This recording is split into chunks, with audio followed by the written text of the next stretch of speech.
بسم اللہ الرحمن الرحیم بسم اللہ الرحمن الرحیم جناب بلاول بھٹو زرداری صاحب، chairperson Peoples Party, chairman Peoples Party, محترم جناب مولانا فضل الرحمان صاحب، محترم جناب محمود خان اچکزئی صاحب، محترم جناب ڈاکٹر عبد المالک صاحب،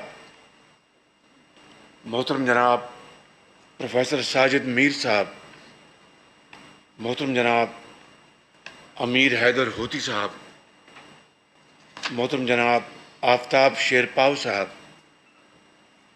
محترم جناب محسن داوڑ صاحب، محترم جناب ڈاکٹر جمال دینی صاحب، محترم جناب شاہ اویس نورانی صاحب، انتہائی قابل احترام یہاں پر موجود پارٹیز کے اکابرین، خواتین و حضرات، السلام علیکم۔ آج اس اے پی سی کی صدارت کے تحت جو پروگرام کا جو آغاز ہوا، اس حوالے سے جناب پریزیڈنٹ آصف زرداری صاحب نے اور پھر پرائم منسٹر نواز شریف صاحب نے بڑی ہمہ گیر تقاریر کی ہیں، اور اتنی وہ کمپریہنسو تقاریر ہیں کہ اس کے بعد مجھ ناچیز کو کچھ کہنے کے لیے باقی نہیں رہا، لیکن یقیناً میں اختصار کے ساتھ اپنی معروضات پیش کروں گا۔ جناب قائد میاں نواز شریف نے سیاسی تاریخ کا بھرپور احاطہ کیا۔ اس ملک کے اندر جو مختلف اوقات میں حادثے ہوئے جس نے جمہوریت کو ڈیریل کیا، اور کم از کم 3 مرتبہ ڈکٹیٹرشپ نے نہ صرف جمہوریت کے اوپر کاری ضرب لگائی بلکہ عدلیہ کا نظام اور زندگی کے ہر شعبے میں وہ تنزلی کا شکار ہو گئے۔ اور آج بھی اگر میں یہ کہوں کہ اس ملک کے اندر جمہوریت نام کی ہے تو یہ بات غلط نہیں ہے۔ میرے بزرگوں، بھائی اور بہنوں، یاد کریں وہ دن اگست 2018 کا، جب الیکشن کے بعد ایک سلیکٹڈ گورنمنٹ اور ہم سب اسمبلی میں آئے، اور سلیکٹڈ وزیر اعظم نے قوم سے وعدہ کیا فلور دی ہاؤس پہ کہ جو الیکشن میں دھاندلی ہوئی ہے، آر ٹی ایس کس طرح بند ہوا، کس طریقے سے دیہاتوں کے رزلٹس پہلے آ گئے اور شہروں کے رزلٹس کئی دن نہ آئے، کس طریقے سے الیکشن سے پہلے پری الیکشن انجینئرنگ ہوئی، ریگنگ ہوئی۔ اس کے لیے ایک ہاؤس کی کمیٹی بنائی گئی، لیکن آج تک چاہے وہ اسپیکر نیشنل اسمبلی ہیں یا کوئی اور، اس کمیٹی نے 1 انچ بھی آگے سفر نہیں کیا، اور الزام دیا جاتا ہے کہ اپوزیشن نے کوئی انٹرسٹ نہیں لیا۔ میں تو ہر طرح سے اس الیکشن کی حوالے سے میں تیار ہوں پروب کے لیے۔ اب اس سے بڑا جھوٹ اور یو ٹرن کیا ہو سکتا ہے. اور پھر میں یہ چاہوں گا میرے بزرگوں، بھائی اور بہنوں، کہ جو باتیں ہو چکی ہیں میں ان کو رپیٹ نہ کروں. اور جس طرح بلاول بھٹو صاحب نے کہا کہ یہاں پر بڑے معزز یہاں پر لیڈران کرام بیٹھے ہیں، انہوں نے اپنی گفتگو کرنی ہے، اور خاص طور پر چھوٹے صوبوں سے جو ہمارے معززین بیٹھے ہیں انہوں نے بات کرنی ہے.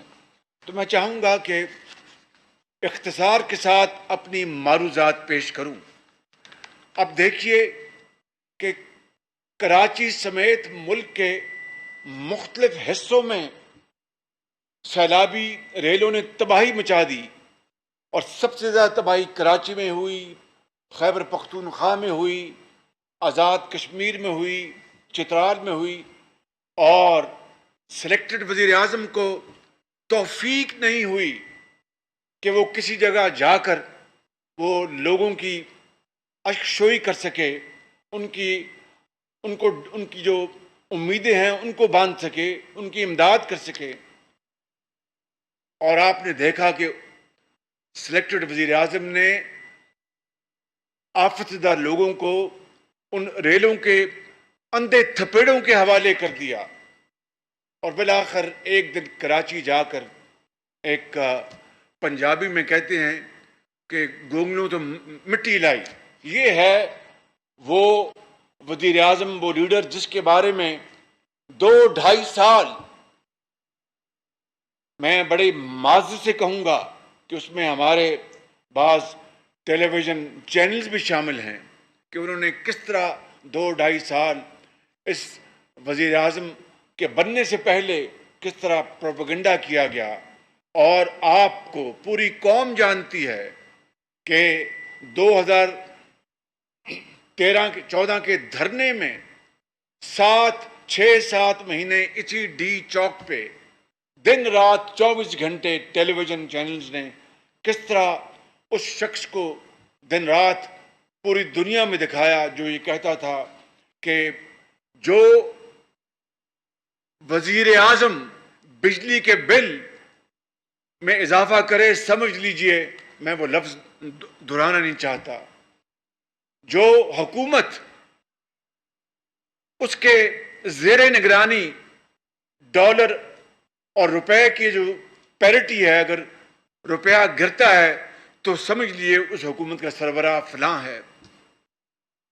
جو حکومت گیس کے قیمت میں اضافہ کرتی ہے، سمجھ لیجیے کہ اس کا وزیر اعظم فلاں ہے. یہ دن رات پروپیگنڈا کیا گیا اور کہا گیا کہ میں مر جاؤں گا، میں آئی ایم ایف کے پاس نہیں جاؤں گا، میں مر جاؤں گا، میں قرضے نہیں لوں گا. اور قرضے کس طرح لیے گئے پاکستان کی ڈوبتی معیشت کو چلانے کے لیے، اس کو ساری دنیا جانتی ہے. مگر ان قرضوں کے حصول کے باوجود ان 2.5 سالوں میں یا 2.25 سالوں میں کیا ہوا کہ آج مہنگائی اپنے آسمان سے باتیں کر رہی ہے. اور یہ میں نہیں کہہ رہا، پاکستان کے جو اسٹیبلشڈ جو اکانومسٹ ہیں وہ یہ کہہ رہے، اور یہ کووڈ سے پہلے کی بات ہے. کووڈ تو اس نے پوری دنیا کو ہلا کے رکھ دیا بشمول پاکستان کے. ہم اس پیریڈ کی بات نہیں کر رہے، میں پری کووڈ پیریڈ کی بات کر رہا ہوں کہ اس وقت کووڈ کے آنے سے پہلے پاکستان کی معیشت کو ایسی شدید ضرب لگی کہ کووڈ کے آنے سے پہلے جو ہماری جی ڈی پی تھی 2017-18 میں 5.6 پہ، وہ کووڈ کے آنے سے پہلے 1.9 پہ پہنچ گئی تھی. اور جھوٹ بولا، جو کہ اس وزیر اعظم کا شیوا ہے کہ وہ 3% تھی، وہ 3% نہیں تھی، وہ ایکچولی 1.9% پہ آ گئی، اور اب -0.4 پہ ہے. 40 لاکھ لوگ بے روزگار ہو چکے ہیں. اور پاکستان کی تاریخ میں پہلی مرتبہ گندم کی کٹائی کے فوراً بعد 66 لاکھ